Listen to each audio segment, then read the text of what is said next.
Okay. Kicked Haytham, out of where I was. Hi guys, how are you doing? doing good.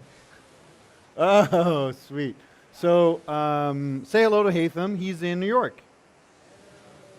Hey guys, good to meet you all. Sort of. So, Haytham, what building are you walking through right now? So this is the new RGA building. So this is where Sune used to work, and it's So, really, really, really nice. yeah, that is Can you a, hear me? yeah, we hear you. We hear you great. And sorry that you can't see my face, but when we met each other, you actually did not have anything to do with RGA yet. So maybe you could just briefly talk about what have you been doing in New York? Like, what's your role there, and what's happening with the hardware community? Sure. So, guys, I'm really glad to see that there's a good group of you. So, basically, in New York, I arrived to New York in 2012, and I was like, yeah, I want to do hardware engineering. Where can I go and do that? And the problems in New York is that you had a lot of these communities like engineering and product design and industrial design, but none of them were really hung out. Oh, oh. And is everything good? We dropped you there for like 5 seconds, but now we're good. Okay, good. So basically, yeah, so there's a lot of these communities in New York, but they weren't talking very much. So I created a meetup and a bit like what you guys are doing now. And it was great. Like it's grown a lot since the first event that we had that had 70 people signed up. And now we have about almost 4,000 people on the meetup list. We get about 200 people every month. And honestly, it's been a reflection, I think, of just the hardware community in New York. So we've had like at the beginning, lots of small companies. Some of them started to get funded by investors who are willing to take risks on hardware again. And then accelerators started appearing. So accelerators are like small incubators that choose 10 companies and give them investment. And then something really cool happened, which was some of the early hardware companies started getting big rounds of funding.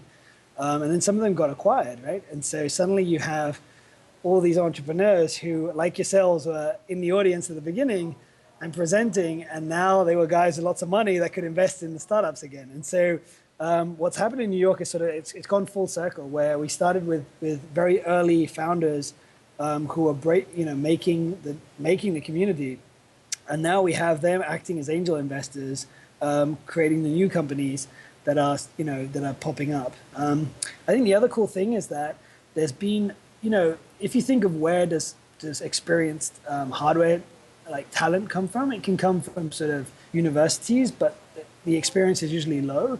If you're just graduated, and it can come from companies that already build products. And so the problem New York has typically had is that we've never really had big product development companies. And so now that MakerBot has become big, that Quirky became big, we've had companies like that now, people who've been working there for 4 or 5 years want to leave and create their own startups. And so in many ways, what's happened is, like the small has become big, and then it creates all these branches, right? And they become small again, and hopefully they'll grow to be big. So it's an exciting time, to be honest, in New York. It's great stories, Haytham. I think your stories about how there's been successful businesses that are now reinvesting. I think for Stockholm, that reminds me of the general kind of digital tech ecosystem, and I feel that the ecosystem here is still a few years behind where New York is, and I think New York maybe globally is also quite well ahead.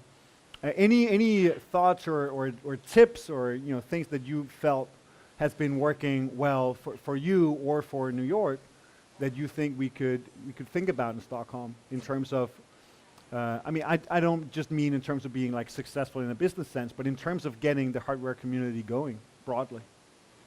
Yeah, so I would say that try to bring in people from different backgrounds and different areas, right? So what can typically happen in some meetups or in communities is that eventually they aggregate around a type of person. So it could be a maker, an engineer, and really, in hardware, unlike in software, you don't really have a full stack person that can do everything, right? There's no hardware requires mechanical, electrical, industrial design, software, firmware, and it's impossible to have one person do all of that. If you find one, then grab them and keep them. But in general, it's really, really hard.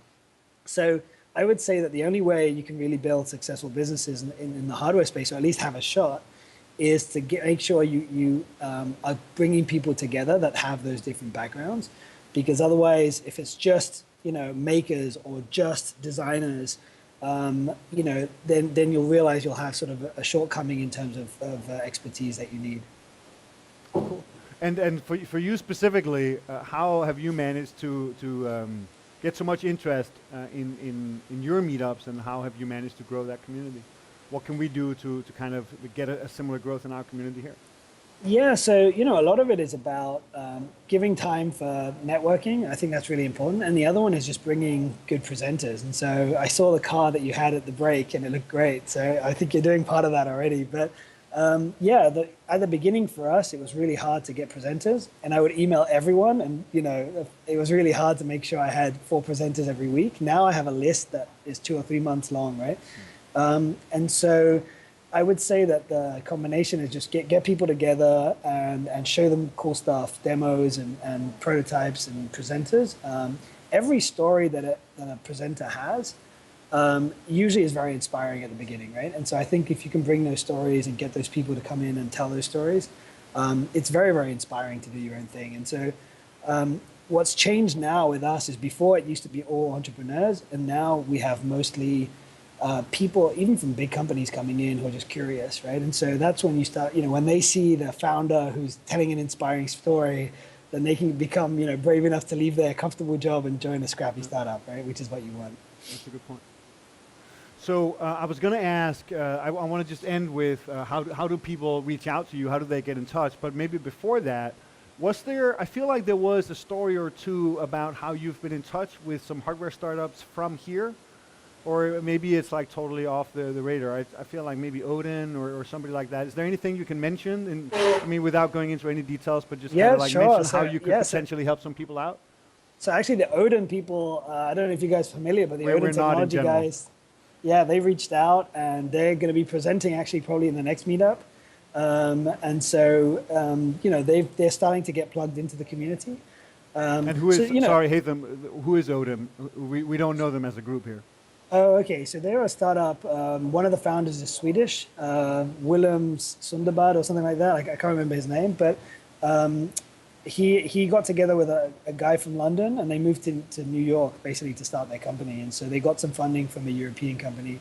But ultimately, the message, I guess, is that there's a hardware meetup in Stockholm, there's one in Finland, there's one in San Francisco, there's one in New York, there's one in London. You guys sort of need to know that it's a big community and everyone is very welcoming. So if you do move to New York, or you're curious about moving to the US, just think of us as like an extension of the meetup family, right? And so reach out.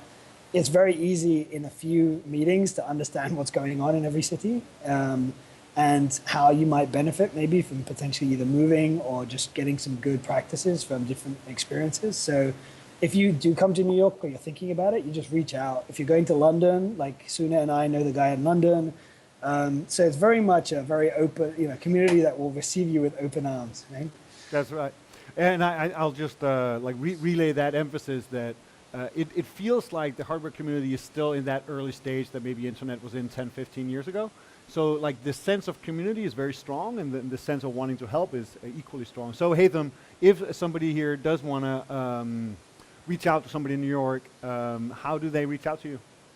Yeah, so you have my email address. Feel free to reach to spread it out. Okay. Cool. And so just feel like contact me if you want to present at the meetup. That's perfect as well. And the other thing I would say is that generally, a lot of the things you have to do when you start a hardware company, you don't get taught that at university, right? So how to get something fabricated in China is not something, it's not usually covered in engineering 101, right? And so these things are so hard and so experiential that just learning from others is way more important in this field, I feel, than in any other.